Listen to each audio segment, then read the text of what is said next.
Hello, you guys, and welcome to this week's Wellness Wednesday. Today, I wanted to talk to you about all those ads that we see that are labeled the 5 foods you should never eat, or the 10 foods that are going to kill you fast, or all those dramatic things. And then they always have like a picture of a banana or a piece of fruit next to them. And the reason I want to talk to you about them is because I do have a lot of people ask me, is there any truth to this? Or, should I be avoiding these foods? And my first answer, while it might be a little sassy, is always, have you ever seen one of those that has a picture of McDonald's next to it? Or a picture of something fried or fast food or an onion ring? Nope. The problem when you see these types of, kind of fear-inducing or fear-mongering ads of like the top 5 things you should never eat or consume, is that it's really just an ad to try and get you to buy a certain supplement or buy a certain product. And if it's trying to get you to avoid eating something that can be very, very healthy and very nutritious in moderation, that's kind of a problem. And a lot of this has to do with research that's always coming out, because with what we learn in nutrition, there's always new research on what's healthy, what's not as healthy, and what can be beneficial for certain things. I just heard something that said eggs are the new, heart killer. And the reason behind that is eggs are high in cholesterol.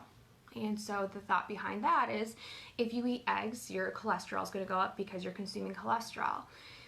Okay, I can see where that's coming from, but eating fat doesn't make you fat. Eating sugar makes you fat. It's the same type of thing of eating cholesterol isn't necessarily going to make your cholesterol go higher.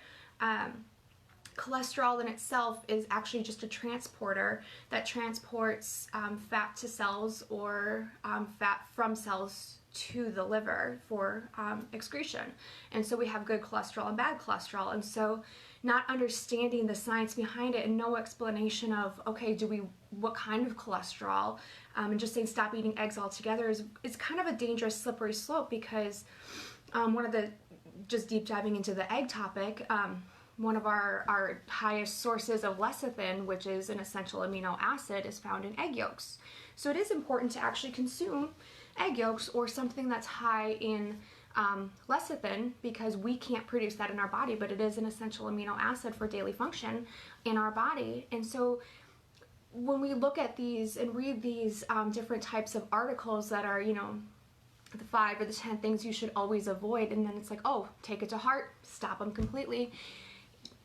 It can be very detrimental. One of the big things out there is always moderation, moderation, moderation. And it's easy to say, but then most of the things that we read out there are an all or nothing thing. And so what I really wanted to focus in on today is try and moderate. It's not no fast food, but limit it. It's, try and have more of your leafy greens than the high sugar, high caloric, not so good for you things. We might not all be really, really educated in our depth of knowledge in nutrition, but you don't have to be to have a basic understanding of, okay, if we're going to have a plate of salad with a lot of really good veggies in it, it's probably a better option than the plate of McDonald's or fried fast food next to you. That doesn't take an in-depth education to understand the difference, but it does take discipline to understand that moderation is the key in all of it.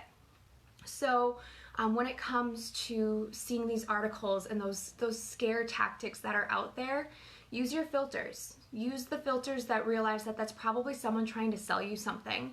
And that might be their way of doing it, and that's okay, but you don't have to take it all to heart. Understand that our body needs a lot of things in small quantities. And so having a variety in our diet and a variety of things in our life is good. So try and take that idea to heart. If you have more questions on it, I know I talked about a very broad topic today. If you have more questions on it, obviously let me know, because there's so many of those articles out there. But I wanted to really bring that up because I've had a lot of people recently asking me specifically about, you know, the top 5 foods you should never have. And it's just be moderate in everything that you do and you should be just fine. All right, well, have a good week, you guys. Have a very moderate week, and I'll catch you guys later. Bye.